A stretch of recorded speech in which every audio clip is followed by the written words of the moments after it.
Hi guys! Welcome to Jekotech TV! Smile ka muna dyan! Okay guys, let's go! Ayan guys, ito yung kanilang registration form. Simpleng-simple. Naglagay lang tayo ng phone number, password, tapos ulitin lang ang password. Gawin na natin. Yan, ganyan lang kasimple. Click natin register. So ayan. So meron pa tayo makukuha everyday. Dahil tayo ay VIP 0 muna sa umpisa, meron tayong 5 pesos everyday. Pag naman tayo yung nag-upgrade, VIP 1, meron tayong 10 pesos everyday.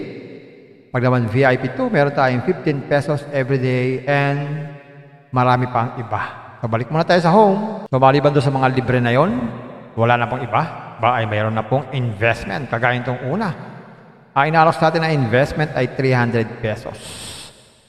30 days daw yan. Ito raw ay merong 75 pesos everyday na kita. At ang limit na pwede nating invest dito ay pwede tayo mag-purchase ng 10. Susunod dito ay 500 na meron daw 130 everyday. Ganun din, ang limit ng purchase ay 10. At ito ay good for 30 days. Susunod naman po ay 800 na. 216 naman po ang everyday niyan. Pag naman 12336 ang everyday, ang limit din ay hanggang 10 lang tayo pwedeng mag-purchase. Ang gawin lang, click lang itong buy. Sabi, available balance ay 0. So, kailangan natin mag-pay o mag-recharge. Click natin itong pay. Yan, lagay tayo ng amount dito. Yan, so pwede tayo mabili ng GCash, recharge now. So gamit ang ating GCash, magla-login tayo. Tapos next, scan tong QR code, mag-transfer ng fund. Pag naka-transfer na, ayun, meron tayong investment, pwede na tayong mag-withdraw everyday. Check na natin ang withdrawal, magkano ang minimum. Bago mag-withdraw, lagyan natin ito ang ating account, dito sa account. Lagay tayo ng ating bank, GCash.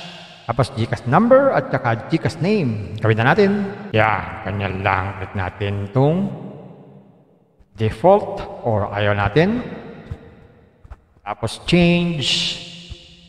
Yan, meron na tayong bank details. Check natin magkano ang minimum withdrawal.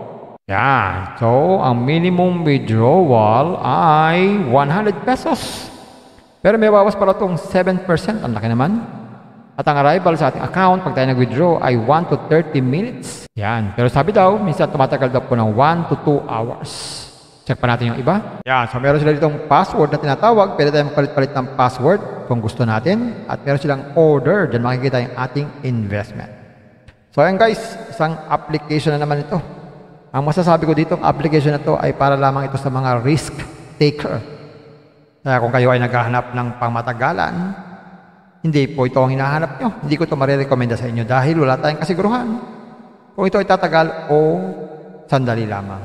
Pero sa mga risk taker, siyempre, sila naman ay mga risk taker, kahit ano ay pinapasok nila. Pero ang payo ko lang sa kanila, bago kayo mag-risk, bago kayo mag-invest, mag-aral-aral muna, suriin ang application na ito. Pampaalala, ang ganitong mga application, minsan tumatagal, pero minsan sandaling-sandali lamang. Kagaya itong application na ito, ang hula ko dito, tatagal ito mga 4 to 5 days.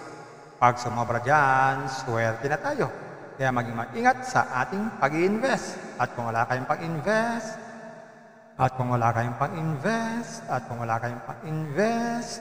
kung may free, sa free na lang muna tayo. Kung may free, sa free na lang muna tayo. At sa pampaalala, ang ganito mga application, minsan tumatagal, pero minsan sandaling-sandali lamang.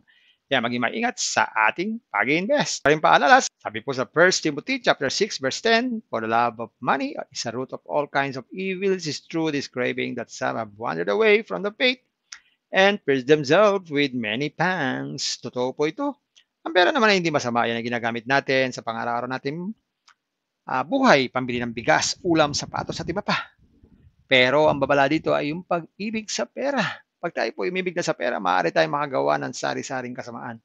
Yan po ang kinauugatan, yung ating pag-ibig sa pera. Kaya ito po ay isang babala. Dahil ang ating mga kasama natin ay nawala na sa pananampalataya. Mas pinili nilang ibigin ang pera.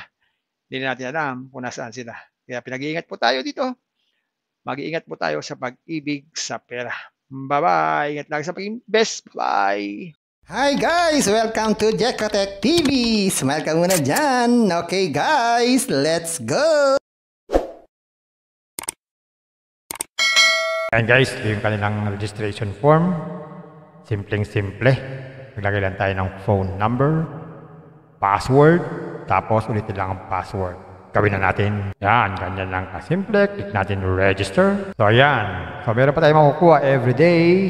Dahil tayo ay VIP 0 muna sa umpisa, meron tayong 5 pesos everyday. Pag naman tayo yung nag-upgrade, VIP 1, meron tayong 10 pesos everyday. Pag naman VIP 2, meron tayong 15 pesos everyday and marami pang iba. So balik muna tayo sa home. So maliban doon sa mga libre na yon, wala na pong iba. Ba ay mayroon na pong investment kagaya itong una. Ang inaros natin na investment ay 300 pesos. 30 days daw yan. Ito raw ay mayroong 75 pesos everyday na kita. At ang limit na pwede nating invest dito ay pwede tayo mag-purchase ng 10. Susunod dito ay 500 na mayroon daw 130 everyday. Ganun din, ang limit ng purchase ay 10. At ito ay good for 30 days. Susunod naman po ay 800 na. 216 naman po ang everyday niyan. Pag naman 12, 336 ang everyday. Ang limit din ay hanggang 10 lang tayo pwedeng mag-purchase. Ang gawin lang, click lang itong buy. Sabi, available balance ay 0. So, kailangan natin mag-pay o mag-recharge. Click natin itong pay. Yan, lagay tayo ng amount dito. Yan. So, pwede tayo mamili ng GCash, recharge now. So gamit ang ating GCash, magla-login tayo. Tapos next, scan tong QR code, mag-transfer ng fund. Pag naka-transfer na, ayun, meron na tayong investment, pwede na tayong mag-withdraw everyday. Check na natin ang withdrawal, magkano ang minimum. Bago mag-withdraw, lagyan natin ito ang ating account, dito sa account. Lagay tayo ng ating bank, GCash. Tapos GCash number at saka GCash name. Gawin na natin. Yan, ganyan lang. Click natin itong default or ayaw natin. Tapos change. Yan, meron na tayong bank details. Check natin magkano ang minimum withdrawal. Yan. So, ang minimum withdrawal ay 100 pesos. Pero may bawas para itong 7%. Ang laki naman. At ang arrival sa ating account, pag tayo nag-withdraw, ay 1 to 30 minutes. Yan. Pero sabi daw, minsan tumatagal daw po ng 1 to 2 hours. Check pa natin yung iba. Yan. So, meron sila ditong password na tinatawag. Pwede tayong magpalit-palit ng password kung gusto natin. At meron silang order. Diyan makikita yung ating investment. So, ayan guys. Isang application na naman ito. Ang masasabi ko dito, ang application na ito ay para lamang ito sa mga risk taker.